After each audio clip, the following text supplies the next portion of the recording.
Hello and welcome to A Celtic World, the YouTube channel and podcast connecting Celtic fans all over the planet, from Shawlands to Charlotte, from Livingston to Lahore. We're certainly spread out. But we invite you to enter our Celtic World as we do twice a week at these exciting times, which I will call up right now. Interestingly, America has just had a little time change because of daylight saving. So Pittsburgh and LA are an hour later than they were previously. But we're still going out at 9:30 Celtic Park time for the time being.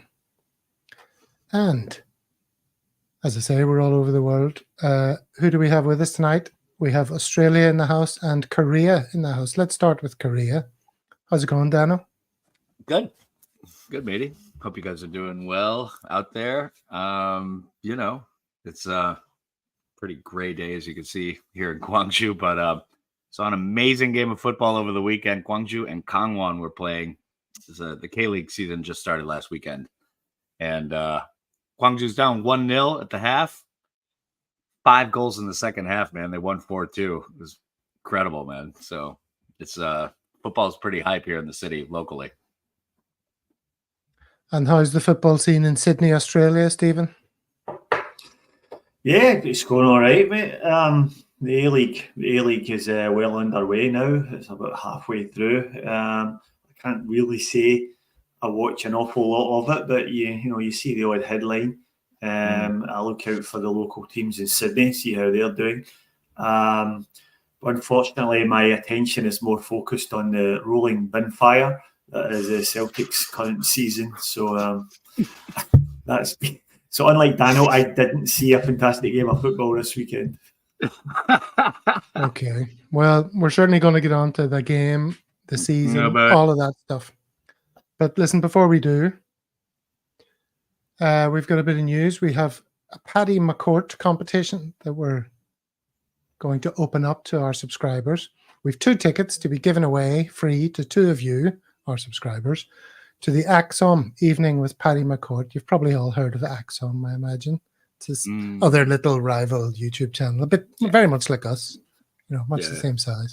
Yeah, it's very minor. Paddy McCourt is appearing with them at Gracies on the 4th of April.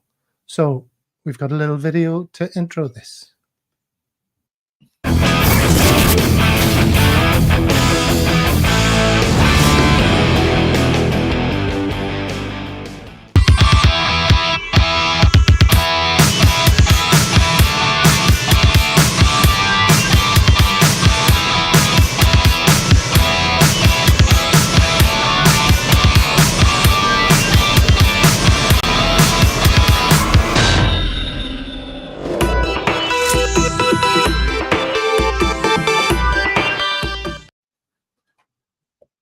So that's exciting.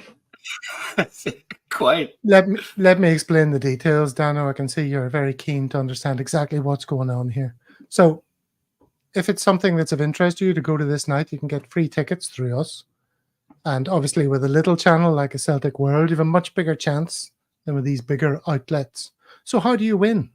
Well, over the next 4 streams of A Celtic World, listen out for the word Paddy and take note of the word that immediately follows it. So the answer is a series of 4 words, 1 in each episode, if you like. Take note of these 4 words and send your answer to us via any of the social media channels that are currently rolling across the bottom of the screen, or send us an email. The email's there as well. So the Paddy mention won't be part of the instructions that we're going to give on each of these shows sometime later in the show. And it isn't necessarily Paddy McCourt we're going to be talking about. Probably won't be. Just the sound Paddy. Understood? With you all the way, Gav.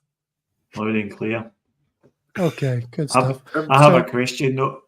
Since this is a Celtic World, are flights included in this competition? You'll have to take that up with a certain Paul John Dykes. I can neither confirm nor deny. So it'll be pretty obvious, I think, when the mention comes up. Note that you have to be a subscriber to win. So if you haven't already, You know what to do. All right. So who's in the house tonight? Let's see. Let's say hello to some of our regulars. Well, a lot of people saying hello and talking about the game. Michael Ross says, is the double still possible? I assume he means for Celtic. We'll talk about that later. Christophe, hail, hail, boys and girls. Hail, hail, Celtic world. Who's the snitch is in the house? And Plunger McNugget, Frank Brennan, lots of usual names that I see. But they're all talking about the game, which, well, I guess we're going to as well. Here's the menu. Number 1, living still, as in we're still alive. We're still in the cup. Not out of that. Second, so long, Liel. We're going to just have a little look at his farewell letter to Celtic fans, talk about that a wee bit, give him a proper send-off. I meant to do that last week, but we had loads of technical gremlins. Number 3, we're going to address a dreaded possibility, and that is what they call the Prodruple. Have you heard that term? And then we're going to turn our attentions back to the only team that matter, and we don't care about anybody else. It's the Celtic Trust. We're going to talk about what's going on there and ending up with Celtic socials. So, the game, gentlemen. Normally I go to, oh no, what am I doing here? I'm going to just show you these things because I've got them prepared. This is more to do with the Paddy McCourt competition. And I'm going to show you that. That's what it is. Paddy McCourt, 4th of April, 2024 at Gracies. Now, some people might not be familiar. Do you know Gracies? Dano, do you know where Gracies is? I'm not exactly sure where Gracies is. I know super famous Celtic pub. I mean, anybody who follows Celtic has heard of Gracies. I think, what player did I see in there last year? Was it Jota? Someone taking like a tour of the bar, like kind of getting familiar with the history and all that. And he was kind of talking about it, I think on Instagram, but yeah. It wasn't Gracies he was in, was it? Was it the Brazen Head? Jota was in the Brazen Head. Gracies he's in the Brazen Head. Okay. Gracies is a place I've never been in. It wasn't open the last time I was home. It's in an area of Glasgow called the Merchant City, which is like an old round down area that's been done up and is full of trendy bars and nice looking flats these days. And Gracies is opened up there. It's a very famous place among Celtic supporters now. But I'm quite looking forward to visiting there next time I'm home. Well, when you do, you should have a little look on Google Maps, and then if you want to see what it looks like from the outside, it's the one with the white van parked in front of it. I guess they're already getting observed by the police or something. Seems an inauspicious start. Well, inauspicious starts. Let's start with the game. And Dano, whenever this came up, there was a lot of gnashing of teeth and wringing of hands. Were you worried by this lineup? Not really, because it was Livingston. I should have been, clearly. What really turned into the problem, obviously, was the back line. And the fact that they scored on us twice at home was disgraceful. Welsh and Scales, generally, I wasn't worried before the game, but as time went on, I learned my lesson with that one. They both looked very poor last night. Very poor. But yeah, generally, I mean, the team, I don't know, the performance, I wasn't really tripping about what was going on. Bernardo, O'Reilly, Tomoki has been generally decently steady. So midfield, I wasn't too worried about. Kuhn, yeah, I was kind of nervous, although I was proven wrong on that as well. But then, of course, he has a good game, and he's off injured with a bad hamstring by the 75th minute. So he ended up, while he was there, he had a good game. But I did. Overall, I wasn't too worried. I should have been about the back line. And what Stephen, I was worried about, I was misplaced. Yeah. So, Stephen, there were 3 things I think that jumped out to people about that lineup. Number 1, dodgy central defense. Number 2, leaderless midfield. Not much you can do about that. And number 3, 2 ineffective wingers selected. Now, thankfully, only 2 out of those 3 things were correct, as it turned out. Mm. Yeah, I think I agree 100% with Dano. That defensive partnership of Welsh and Scales should never be seen again together. They're just 2 players who you've got room in your squad for probably one of those 2 as a backup, a guy who's maybe going to play 4 or 5 games this season in the event of an injury crisis. But to have those 2 guys as your first choice 2 centre halves, it's just an appalling situation to be in. Apart from that, I think Tomoki was quite fortunate to retain his place after a quite awful game against Hearts, and we were wondering who was going to get the nod to replace the suspended Yang, and he went with Kuhn. I was a bit surprised at that, considering Kuhn's been fairly awful as well in the games up to now. But pleasantly surprised to see that he is now resembling a professional football player, which is a big improvement on what he was doing before.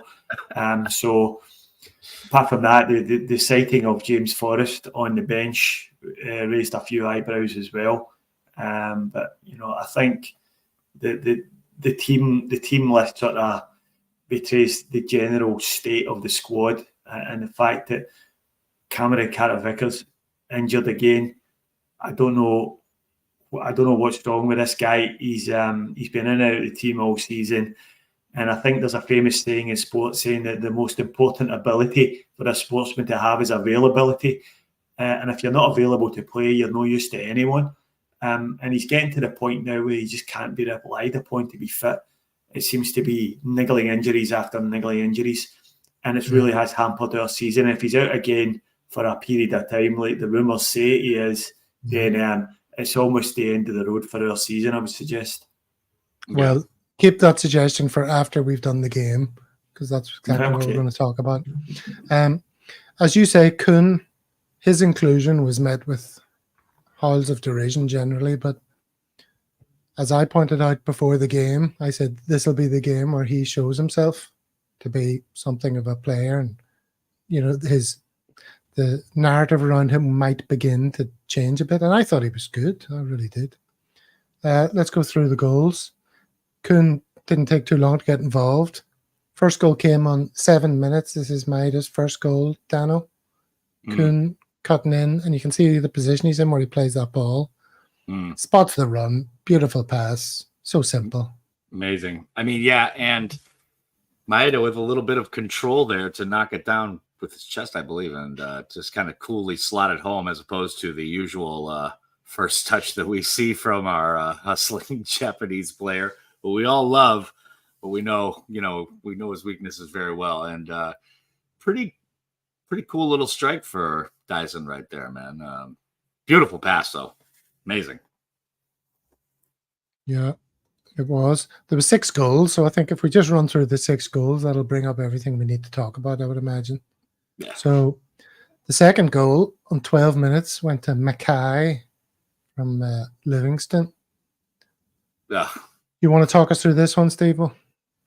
Yeah, it's just a simple ball over the top between Johnston and Welsh, who are miles too far apart. Miles apart. And the guy Welsh is just flat-footed with his hand in the air, claiming for offside, and nowhere near it. And guy gets through, and it's a tidy finish from a fairly acute angle. You could maybe ask a little bit of a question of Joe Hart whether he should be beaten from that actual. When you look at that actual still you've shown there, the keeper probably shouldn't be getting beaten from that point. But it was a great shot, and I give the guy credit, a great finish, but just rank rotten defending from Welsh. And I mean, Welsh, he's a player. I mean, see if you took a central defensive pairing and dropped him into any other Premier League team outside of Rangers, they wouldn't look out of place. And that's the standard we're at just now. You could put Welsh and Scales in a Livingston defence, and they wouldn't look miles better than what they've got. They're just a pair of bog standard SPL defenders, and this is what you're going to get. And teams are going to target us over the top more and more often. Yeah, I mean, I think you sort of you glanced over something there, which I thought was screamingly obvious, which is the Joe Hart. You know, does absolutely nothing. He's there. Look where he is there. That's him coming into the box. What is he? He's He getting his Gatorade bottle? He's absolutely wed to that near post position. Like he won't come down and close the angle or anything. What was he thinking? He waits till the guy's point blank and he's there. He gets the shot away there, right on the line. Why is he so deep? No, I disagree. I think that's where he should be. I think that's the correct position for Hart to take up the guy. You know, if you come off your line, you're giving him the invitation to chip it over you. And he's got a covering defender there in Welsh, and all he's doing there is trying to narrow the angle. Now, where I think he was at fault was he should have saved the shot. You know, the guy's got very little of the goal to aim at, and he manages to find a gap past Hart. But Hart, you know, it was a really good strike, and he's cracked it. He's got a right hold of the shot. So I think you can say both things can be true. I think he took up the correct position, but I still think he should have been able to save the shot. Well, if there's any goalkeepers in the comments, let us know. I think that was pretty poor from Hart. Yeah, I thought so too. Then we move on to Maida's second goal, which came after some very good work from what's his name? Bernardo, right? O'Reilly. O'Reilly. Yeah. Remember this, Dano? He sort of lost possession and re-won it, and then had a shot, rebounded, and Maida gets the head to it. Yeah, I mean, the goalkeeper's got to be frustrated there because almost got it. You know, it just kind of trickles into the goal. That's got to be maddening for any goalkeeper. But, you know, Maida's on the spot, man. It was his night. 100th Celtic appearance, too. Yeah, so we're 2-1 up, and at this stage of the game, Stephen, are you thinking, right, let's just consolidate, let's build on it, not do anything stupid. Don't let these just back into the game. We've got them beat. Well, not really. I mean, when you're at home against a team like Livingston, you get your noses in front and you're thinking, okay, this could go on to be 3-4 or 5, because you know they've got to then come out. It's a cup tie. You know, there's no point in them sitting in and holding, you know, try to hold on for a draw or try and nick a draw. They've got to try and win the game. So you know they're going to come out. It changes the dynamics of the game a little bit. It creates a little bit more space, perhaps in behind for our quicker strikers and wide players. And you're looking for us to just go on and put the game to bed early and then make changes and use the bench. But unfortunately, again, our defence had other ideas. Well, putting the game to bed is one thing, but not losing possession in a dangerous area that leaves you exposed is the other. And that's exactly what O'Reilly did here. Stephen, carry on. Talk us through this. Yeah, it was terrible play from O'Reilly. I mean, he's been caught in possession there. The only thing I can say in mitigation is he's possibly trying to make a positive forward pass, because his only option there in that picture you can see is straight back to the centre half, who I think is Welsh. And there's no other option on for him. Nobody's making space ahead of him. Nobody busting a gut to fill the space. And there's a huge acre of space round about the centre circle there, which somebody could have run into to give him an easy pass. But it hasn't happened. He's dwelled on it. He's been robbed. And to be fair to him, he gets back in. He gets back into position. And he's sort of jockeying the guy. And that the boy Yengi who was playing up front for Livingston, he's an Australian boy. And he's just a bog standard average centre forward with a little bit of size and a little bit of bulk. And he just ragdolled him. He basically just rolled him and gets the shot away. And again, it's a tidy finish. It's a very good finish to across Hart into the far post.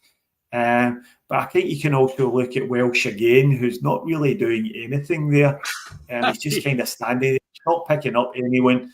He's not closing down any space. He's not making it harder for the guy to shoot. He just seems not to be Scales? there. Maybe that is Scales, but Welsh Scales is in the didn't- middle. I think Welsh went over to try and help block the shot. Yeah, but I think he was too late making that action there. I think he's just sort of sleeping. By the time he gets over there to try and shut down the shot's away. And is Joe Hart not a couple of steps too far to the right again? He's wedded to that post, leaving a big bit of the goal open. Yeah. I don't know, but I'm not too sure about that. I think he's, if you want the guy to shoot there, you want the guy to shoot across the keeper. If he gets beat at his near post, then it's the keeper's fault. But you want to invite the guy to shoot across the keeper there because he's very little to aim at. But again, it was a very, very good strike. What the defenders should be doing there is showing him the outside onto his weaker foot with a worse angle at a shot, but they didn't. They've allowed him to get back inside onto his stronger foot, which is fair enough. It's Matt O'Reilly. He's trying to atone for his error. He's not a defender though, so he's not got defensive instincts. But it was just very poor all round. Yeah. And then the next goal was Dano, you're an American in Korea. The next goal was made by your two neighboring countries, in a sense, Canada and Japan. That's not stretching it a bit too far. Well, there's a big Korean community in both Vancouver and Toronto to the point where they call it Vancouver and Toronto. So yeah, neighboring countries. Sure, let's go with it. So it was Johnston with the assist here, right? Well, Johnson played with Iwata here. You can see Iwata pointing to where he wants it. Yeah. And then Johnson plays him in. Yeah, kind of starts the sequence. And I could have sworn this was offside. I don't know how you guys felt when it happened, but I was like, that's got to be offside. Turned out it wasn't, but brilliant little sequence there, man. And a great sharp pass from Tomoki to get the assist. Did you hear the commentators? I don't know what commentators you guys had for the game, but the ones I was listening to kept talking about how their right back had his shoulders in the wrong position. He's always watching the ball. He's no idea where Maida is. Maida's buzzing all around him, and he's completely clueless. Did you hear that talk? Yeah. Maida tortured him the whole game. He didn't get near Maida at all. He did a dreadful game, and Maida ran amok up that side. That there's the type of finish that Maida's good at. He doesn't have any time to think. He just puts a foot on the ball and he gets it in. Whenever he has to take a touch or whenever he have to make some sort of decision in the box is when he has problems. And that's why I've heard a lot of chat today. It's just so dull and boring ad nauseum. Every time Maida scores a couple of goals, there's always someone on Twitter says he should be playing through the middle. Right, and I can't be bothered with that talk at all because he'd be a terrible striker for us anyway. He's not bad. He wouldn't be bad in a counter-attacking team who cede a lot of possession, but in a team like us playing against a low block all the time, he's no good. He doesn't have the first touch and he doesn't have the finishing ability. He scored 3 and he had a really good game. But he also missed 3 sitters as well. He could have had 6 goals today quite easily, and that's why he's never a striker in a million years. Yeah. Got a few comments coming in about Hart here. Hart had no chance in the Livy goals. When in doubt, it's always Big Joe Hart's fault, even when it's not.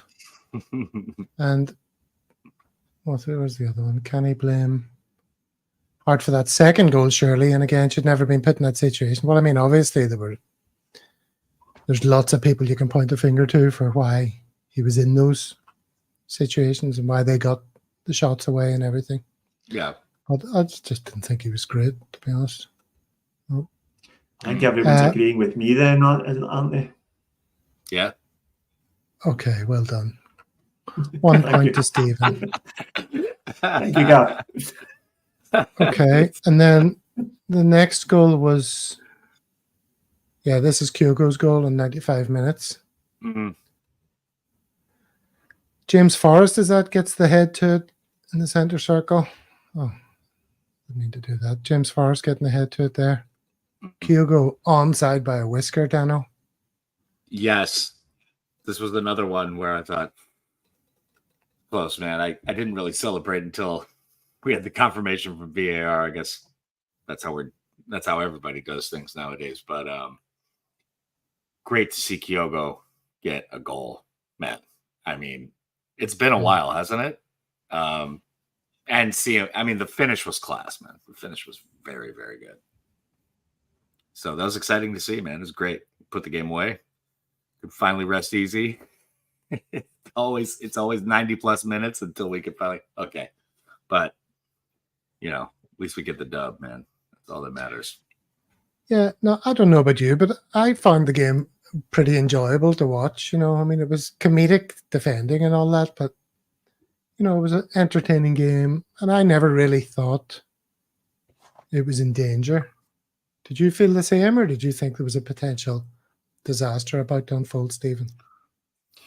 Well, you just never know, do you? I mean, it's 2-0 against Livingston in the 70th minute with 20 to go. I can't say I was sure we were going to win. So, if you were feeling comfortable about it, then fair enough. But for me, I thought the only thing that goes through your mind in that situation is, Christ, if we lose this game, Rodgers is going to do well to hang on to his job this week, basically. So, Livingston are the worst team in the league by a distance. I think they won one league game since October. They're just a terrible, terrible team. And watching them, you can see why. Maeda's second goal, our second goal as well, the one that O'Reilly had the shot, that was so bad from their point of view, the defending. If you look at that from their point of view, they had that ball, they won it in their own box, and the guy dallied on the edge of the box and got caught in possession, and Riley gets a shot away, Maeda gets on the rebound. That sort of sums up how bad a team they are. They're just absolutely dreadful. They're certainties to be relegated this year, and looking at them, they're the sort of club who's going to find it really hard to get back out of the first division again. So I think they'll be gone for a few years, and we really struggle badly, and to the point where I wasn't sure what was going to happen at that point. What about the substitutions, Dano? The last goal we looked at there was the two of the subs combining. Did they work well for you? Did they make sense?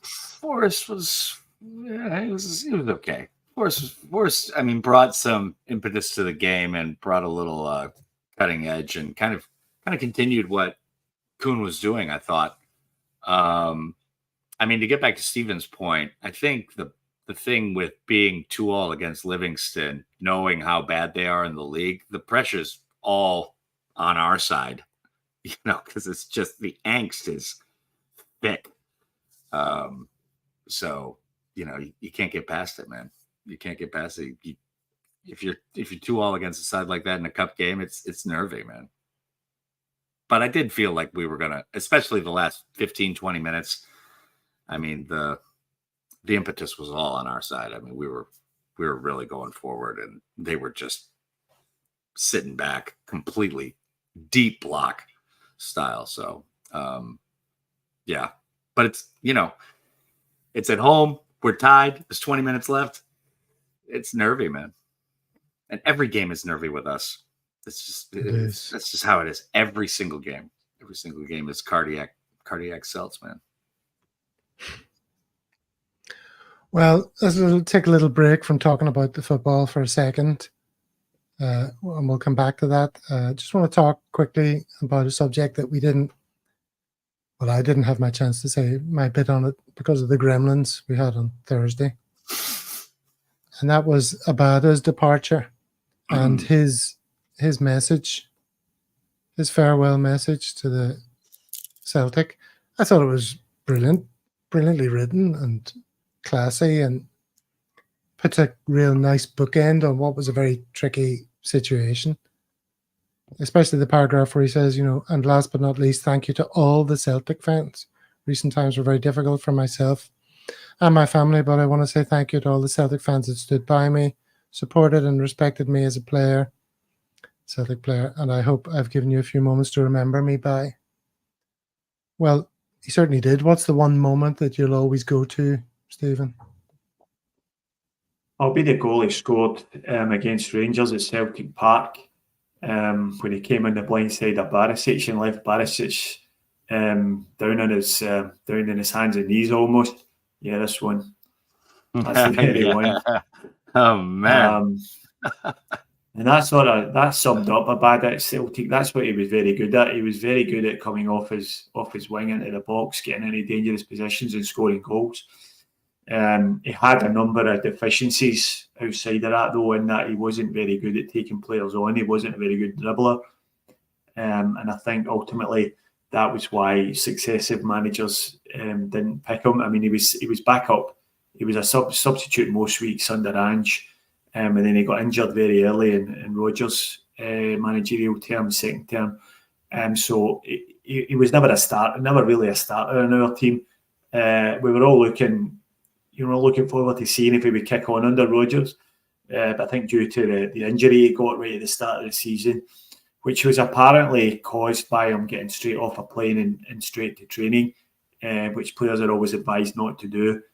There's some physiological reason why you shouldn't do that. And he injured himself and missed a good chunk of the season. And he was only just getting back into the swing of things when it all kicked off over in the Middle East. And things got very difficult very quickly. So I think he's moved on at the right time. I think it's the correct thing to do. I think the club have got a decent value out of him. I think the transfer fee they got from him, if it's true, is good money.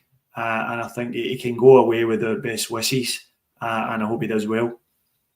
So he's going to Charlotte in the MLS. Dano, you're our American expert. Yeah. Let's talk about the money we got for him just quickly. These are the highest transfer fees that Charlotte have paid. And he's higher than all of those. Yeah. 6 million euros, their previous height.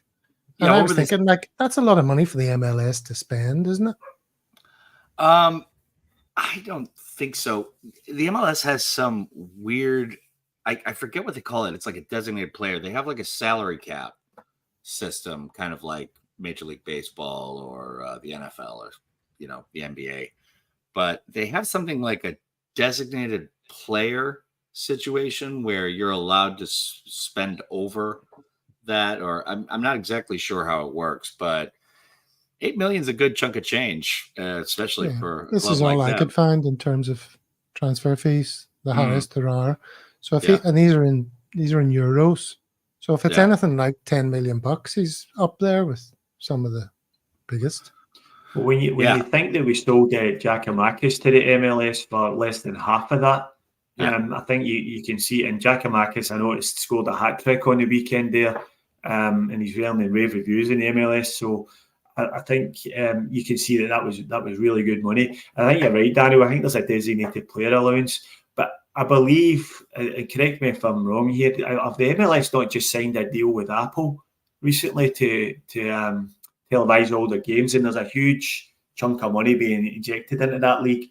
And I think there was a team a few weeks ago. Did they not buy a guy from Benfica out of their junior grades for 20 million or something a few weeks ago? I can't remember the exact team or the exact details, but I remember reading that there's a lot of money in the MLS now, and that you're going to start seeing a lot more big money transfers heading over there. Yeah. The league's finances are definitely growing, and they have been for a while. But it was like Apple or some other major company is sponsoring them now. And the thing is, when you have like a salary cap system and stuff like that, it's like the league pools the money together. It's not like each individual club just makes its own money and keeps that money like it is in Europe or whatever. So, rising tide raises all boats, and that's the same for the MLS and most American sports. But it's definitely a growing phenomenon over there, especially, where Giakoumakis is playing in Atlanta. That club is super popular. They have massive crowds going to those games, and like down in Houston and a few other clubs, they're getting very, very good attendances up there. I mean, attendances, you say? Yeah. Here's some attendance figures for you. That was handy that you mentioned that. Charlotte right at the top with 62,000. That was for a special occasion. They've got a massive stadium. Yeah, yeah. 62,000, but mostly they only use the lower tier, I understand. Mm. But yeah, I mean, the MLS, it's not a joke, is it? It's a proper league. No, those are good crowds, man. Those are good crowds. That's around what you'd get at like an NBA game, 20,000, 30,000 people. So yeah, it's not quite college football yet or whatever, or the NFL where you see, crowds of 80 to 100,000 people coming out every week, but it's definitely a growing phenomenon. And yeah, I mean, football, soccer generally has been a growing sport for years, and you're finally seeing like 3 decades of work come together with that. I remember going to a Columbus Crew game when I was back in college, and it was still a very, very nascent thing. Probably 5,000 people, something like that, So it's definitely on the rise. Okay, well, let's get back to the real deal. Yeah, baby. Which is this season. I know we're not supposed to talk about anyone else apart from Celtic, but we have one significant rival, it's fair to say, this season. And, I introduced it at the start of the show. We're going to talk about this, the dreaded term, the Prodruple. And when this term was first coined way back earlier this season, it was all a bit of a joke, wasn't it? We all had a good laugh at it because it seemed so... A, it was far-fetched, and B, it was just... Well, it was humorous. It was designed to be humorous. But we're in March now. Yeah. We're in March, and it's still a possibility. In fact, it's more of a possibility than it was up until this point. Yeah. So I'm not joking about it anymore. They won the League Cup. Yeah. They're leading in the league. league. Yeah. They're into the semis of the Scottish Cup. And after the result against Benfica, they have a decent chance of being in the quarters of the Europa League. Now, apart from saying I don't want to talk about them, Stephen, does it make your sphincter tighten to see the growing possibility that this might come to pass or something like it? My tight sphincters are big long gone in history now. I spent many years as an altar boy, so we'll just leave it there. Yeah. No kegels later on in life, no. Like this Prodruple or whatever it is they're calling it, not going to happen. They're not going to win the Europa League. I'd quite happily stake my mortgage on that. There's too many good teams. Don't forget Liverpool are still in the Europa League. And, if at some point, if they're going to win the Europa League, they're going to have to get past Liverpool. So that's not going to happen. But I do think that there's a very good chance that they're going to win a treble. And that's just a really sad indictment of how much of a clusterfuck basically our season has become this year. I think if you watch the game against Hibs, or certainly the highlights of it, you can see also that the refereeing has ramped up to ridiculous levels in their games now.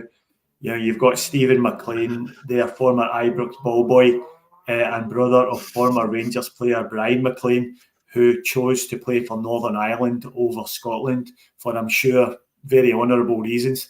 And you've got him refereeing a Rangers game, and he's sending off two Hibs players in very dubious circumstances, neither of which should have been red cards, in my opinion. And then you had a very similar incident to the one that got Yang red carded at Hearts and wasn't even given as a foul, never mind a yellow or a red card. So I think the sort of similarities between this season and the COVID season, or the ill-fated 10 in a row season, are stark. And that for us, everything that could go wrong seems to be going wrong. A lot of it's things within our control, and a lot of it's things without our control. The recruitment was rotten. We know that. The squad's been left in a pretty dire situation. We've also had a terrible run of injuries. And now with McGregor being out injured, Cameron Carter-Vickers, we can't seem to get 2 games in a row out of him. Hatate's missed a chunk of the season. And when you add that in with the bad recruitment, I think, you can see that our season's just gone pear-shaped really, really quickly. So they must be favourites to win the league at least. and they've already got the League Cup in the bag. So I don't have any faith that is catching them in the league. I don't have any faith in us taking anything off them at Ibrox, which I think we're going to have to do if we've got serious aspirations to win the league. And I think if Cameron Carter-Vickers and McGregor are not back very, very soon, I think the life support machine, which our season is on at the moment, might be getting switched off. Dano, have you anything more positive to say than that? Prodruple, man, we got those fucking cunts right where we want them. Come on, who cares? They're gonna let their guard down. They're gonna fuck up. Everything's gonna be gravy, baby. It is definitely squeaky bum time, but that's part of the whole adventure, baby. Enjoy the ride. But it does make you nervous. I can't deny the injury bug that has been with us all season long. I mean, it started in preseason. It just keeps going. Multiple injuries to the same key players. It just keeps going on and on and on. And yeah, I mean, that's one of the things you get really concerned about because, players' resale value, if they're seen as injury prone, like I'm sure Hatate is by now, then you've got other issues to deal with in the future trying to replace them. But yeah, we'll see what happens. I'm feeling good though. Well, I mean, we all know the causes of it, and obviously we lack ambition with a stagnant board, as Maestro says here. Yeah. I mean, we've talked about that to death, obviously. Well, they may not win the Europa League, Stephen. They certainly know how to get a result in Europe in a way that we seem to be completely incapable of. But one would hope that they'd be spread too thin, pick up some injuries or something, take their eyes off the league prize, allowing us to somehow stumble across the line. Yeah. Like a drunken bum coming out of the pub. Yes, skulk across the finish. Through gritted teeth and setting aside the fact that they're a shower of Hun bastards, you have to sort of give them some credit, to be honest.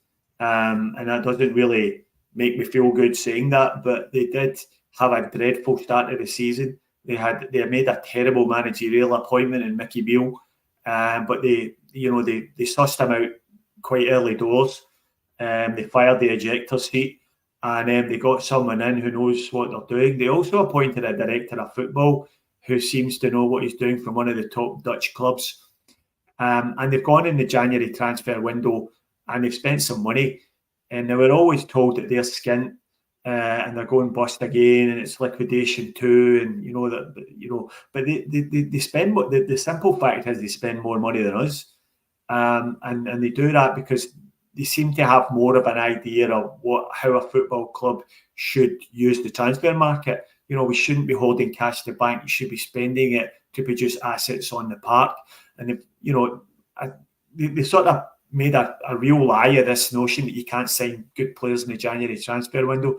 They've gone out and signed a few good players. The guy Diamandi looks a player, and they've got another few guys there that are contributing that they signed in January. So you have to give them credit. It seems as if they wanted this league title more than Celtic did, and they're not losing any games. They're not dropping points. I get the whole thing that the referees are on their side. They're giving them everything they possibly can, but you have to set that aside and look at the fact that they're just not dropping points to the other teams, and they just look a lot more comfortable than we do.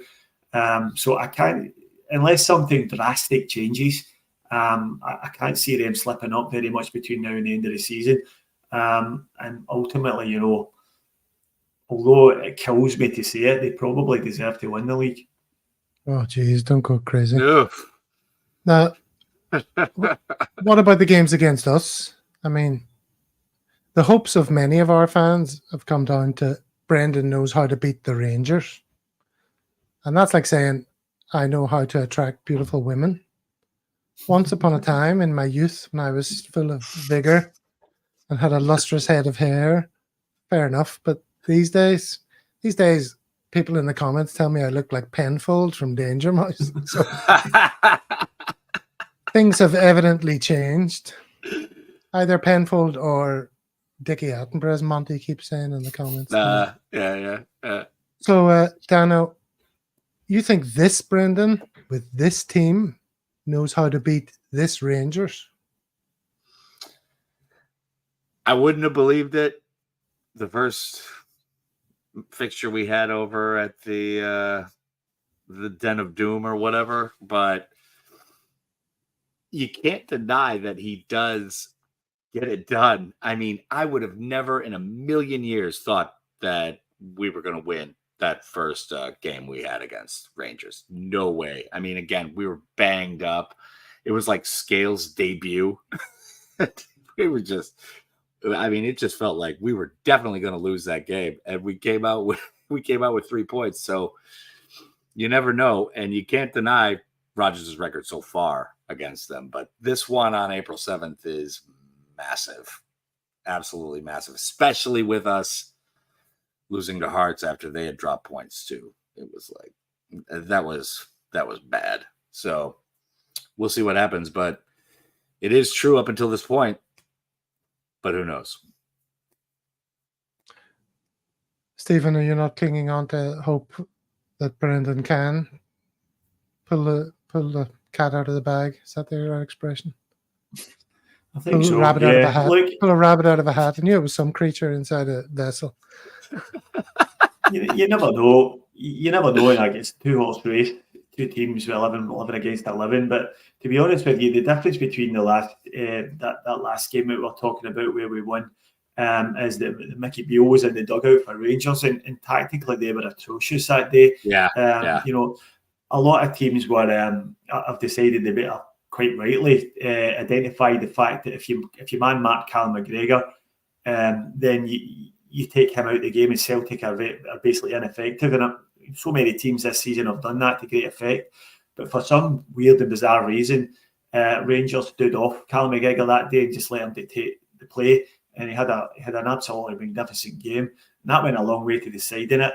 Now, I think now they've got a reasonable manager in the dugout. I don't think they'll make that mistake again. And tactically, he'll be far more aware than Mickey Beale. So I don't think so. I mean, if we, there's a lot of things can go in our favour. If Cameron Carter-Vickers isn't missing and he plays, makes a huge difference.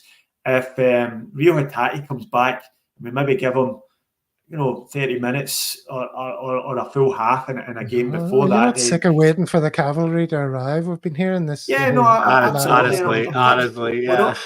We're clutching at straws here, but it's only straws we have left to clutch at. So we're hoping against hope that we don't.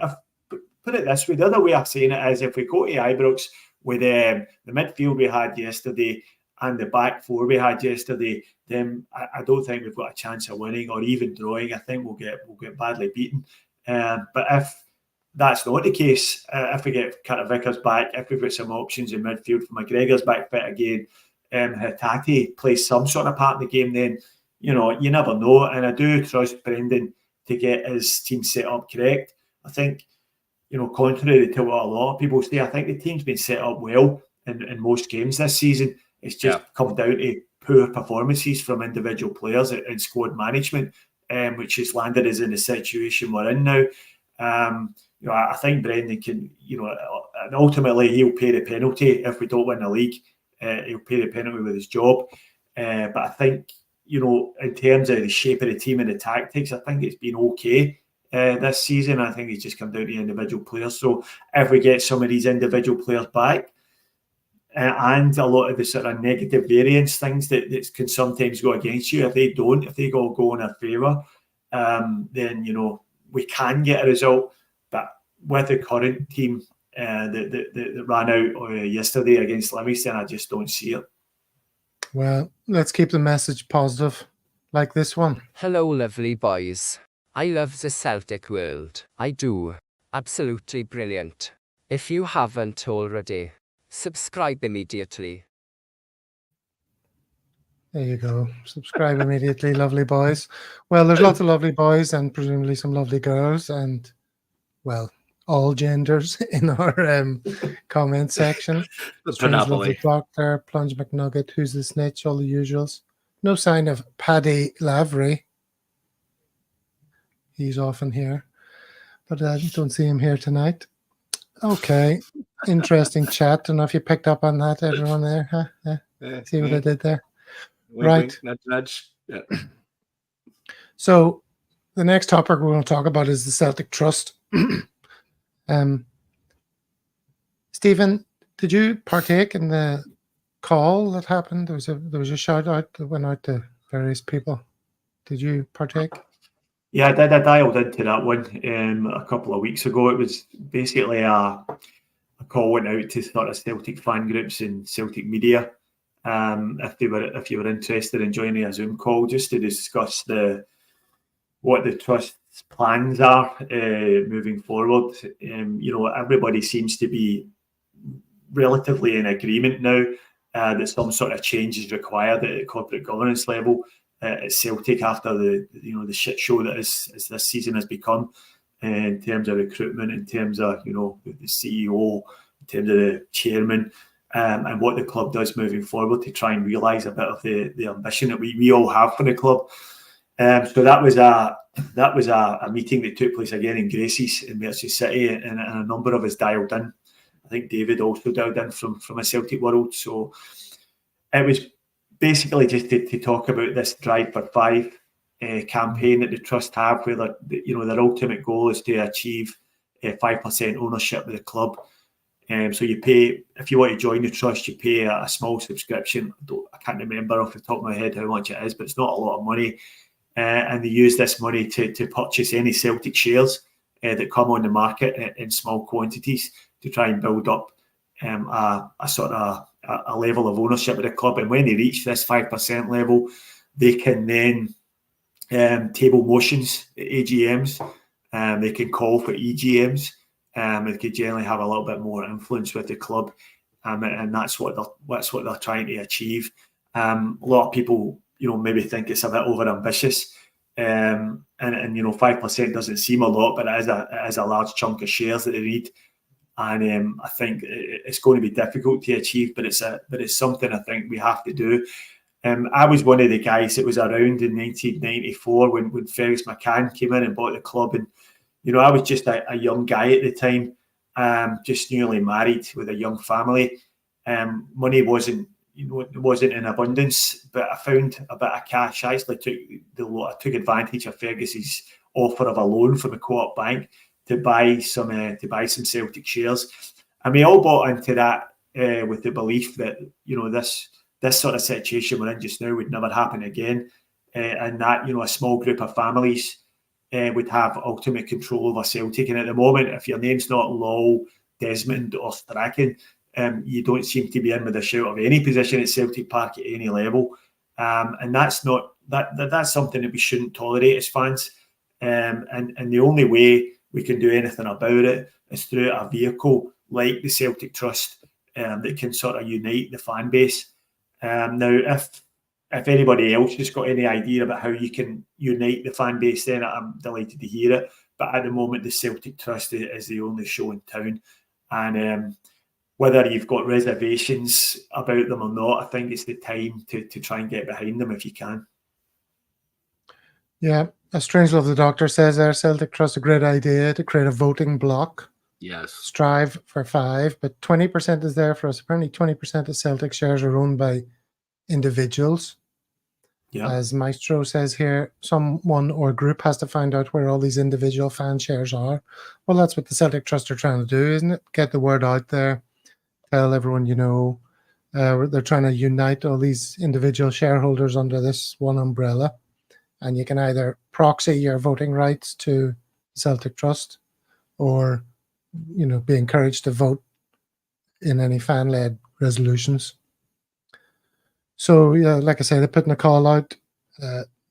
Sometimes, people in families have bought shares at some time or another, but nobody knows where the certificates are or what the information is.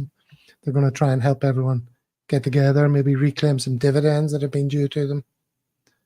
They did exactly that for me, because when I moved to Australia, I didn't, update my address or anything with Celtic or with Computer Share, who are the company the broker who deals with Celtic shares. And I reached out to David Lowe from the Celtic Trust to try and help me with that. And he did, and he put me back in touch. And I had 10 years worth of dividends sitting there unclaimed. So not a huge amount of money by any manner of means, but it's all, I'm back connected now, and I'm back receiving the club's accounts annually with a voting right at the AGM. So if anybody's in that position, I think they should do what they can to reach out to the trust and try and locate your shares. And if you don't want to proxy them to the trust, at least it gets you your vote back again. Yeah, so 10 years of dividends, is that how you got to afford the house in Sydney Harbour and the big boat and all? That's the one, yeah. I've moved it. That's why I can afford to live next door to Russell Crowe, who's my next door neighbour. Good man. I thought I was doing okay blocking people in the chat there. I've had to get rid of a couple, but I see people saying there's a few annoyances knocking about in the comments, giving a few the boot. Okay, so that's the idea. They're here.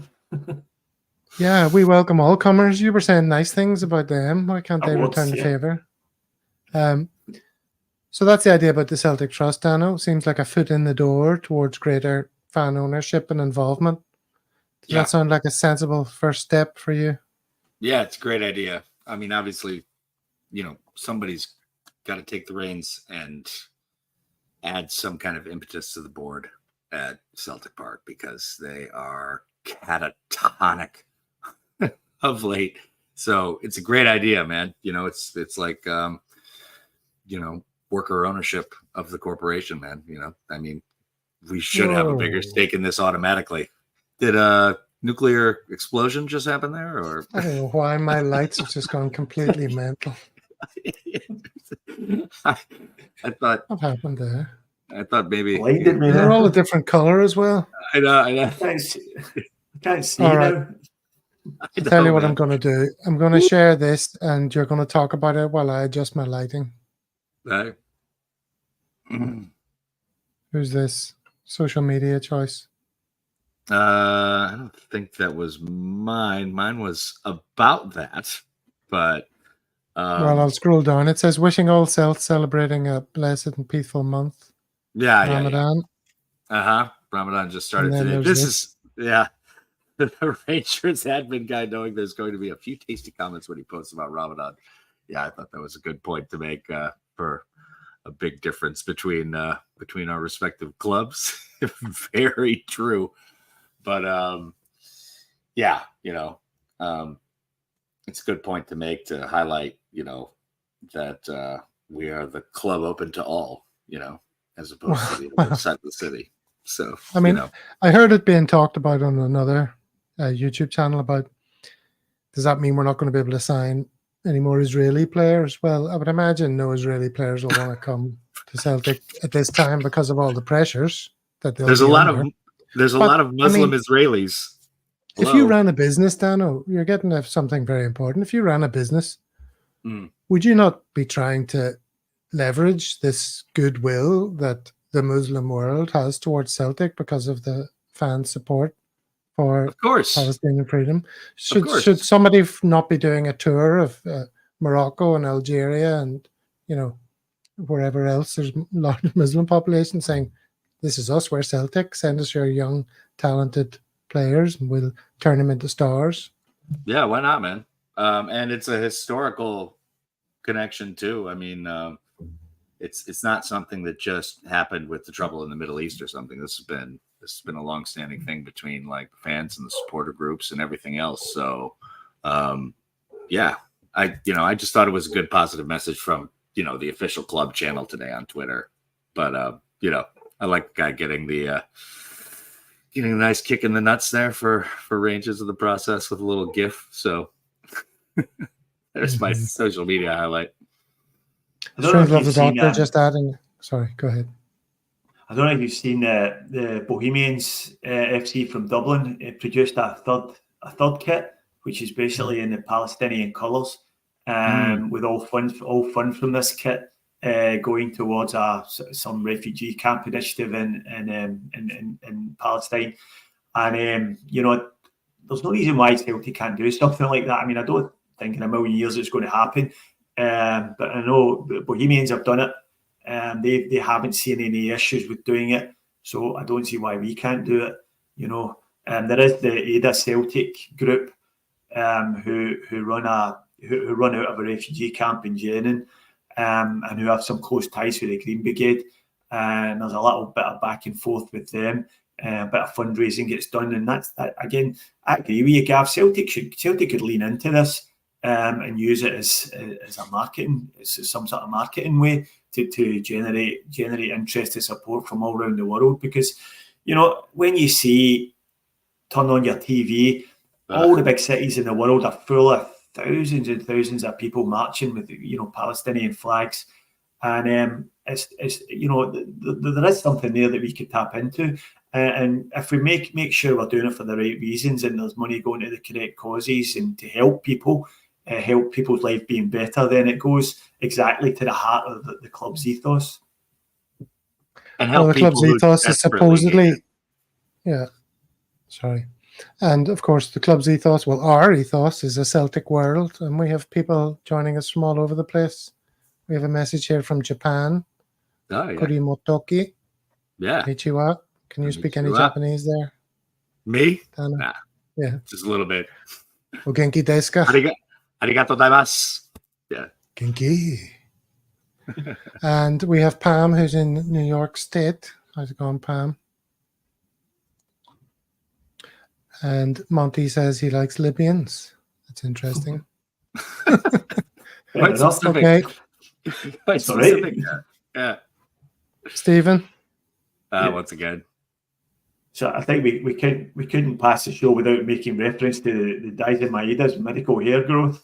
I think, I don't want, not to poke fun at the Baldies, Gav. I'm not looking at you in particular here, but there must be a certain amount of jealousy there that in a couple of weeks, Dyson can go to having a, completely bald, to the shiniest degree, to go to having a full head of hair within a couple of weeks. And who knows where he's going next. He could be going for a mullet next, which is just shown in that tweet there. But I think you've got to take your hat off to him to keep his head as I don't wear a hat. I'm proud. To keep his head in that condition when he's not bald. He's clearly not bald. There must be a hell of a lot of work goes into that. So, hats off to Dyson for putting in the hard yards in support of all the Baldies. I mean, yes, indeed. I'm glad to see the rest of the world catching up. I called it ages ago. I said he's growing his hair out before anybody else. Now every Tom, Dick, and Harry's at it. Man, I mean, it must take a lot of work and concentration to be razor shaving your head like that every day. I mean, it's no joke, man. That's a lot. That takes some discipline, man. For sure. Especially when you don't need to. When you're not just trying to make it uniform, so you don't look like Steve McMahon or something. I mean, but no matter how bald you are, there's always patches of stuff that's still left. You gotta take it all down, man. And I mean, Dyson was shiny. Like that's like he was. He was proper shiny. He was. I mean, he's like waxing his head, man. I mean, he's not messing around. Yeah, there must have been some product used, absolutely, to get that shine. Is the reason everyone's talking about this is because they're surprised he has a full head of hair or he can muster it? Did everyone think he was a proper baldy? I just assumed he was like a baldy with maybe a little bit of scram up there, and he just went for the the all off to make it, as you said, to make it look uniform, but clearly not. Yeah, I mean, you can tell, even if guys, even if guys are razor shaving it, like if you go like a couple days, man, you can see where the hair still is or whatever. He definitely wasn't bald. I mean, all right, come on, people are getting bored of the baldy talk. Let's move discipline. It's amazing discipline, man. The guy. Here's my social media choice of the week. This is from Lisbon Lion, and these are our good friends in Pittsburgh. It says here, Pittsburgh Celtic supporters were featured on American TV recently. Mm. We have such dedicated fans all over the world who get up at all hours to watch games. We also have fans in places like Ireland up in the night to catch ferries for trips. Hail, hail to you all, says Lisbon Lion. And this is the little extract from American TV where they meet our buddies in Pittsburgh and they go inside the Cork Harbour pub and everything. Where, if anyone's interested, I actually left a link in this to. We had a great chat with these guys. See, I heart Pittsburgh. That was a great episode, wasn't it? Yep. Yes, it was. Yes. Was that the one we learned all about the shipping lanes of America? No, that was the Cleveland episode. I was in on that Okay, one. Cleveland. Yeah. The Great Lakes. Yeah. Every day's a school day, Steve-O. Yeah, come on. Absolutely is, mate. You're giving up on the learning here, Stephen. You get to a All right, guys. Daniel. Yeah, We have come to the end of another wonderful live stream. Thank you very much, everyone in the comments. I've name checked quite a few of you. Especially one of you Monty. who wasn't here. Monty, who shaves his balls, apparently. Oh, dear. there's no need to end the stream on such a low-brow tone. Why not? Anyway, gentlemen, we'll see you on Thursday. Thank you very much for partaking in the comments. As I say, thank you, Stephen, and thank you, Dano. Hey, well, guys. Hail. Hail, hail.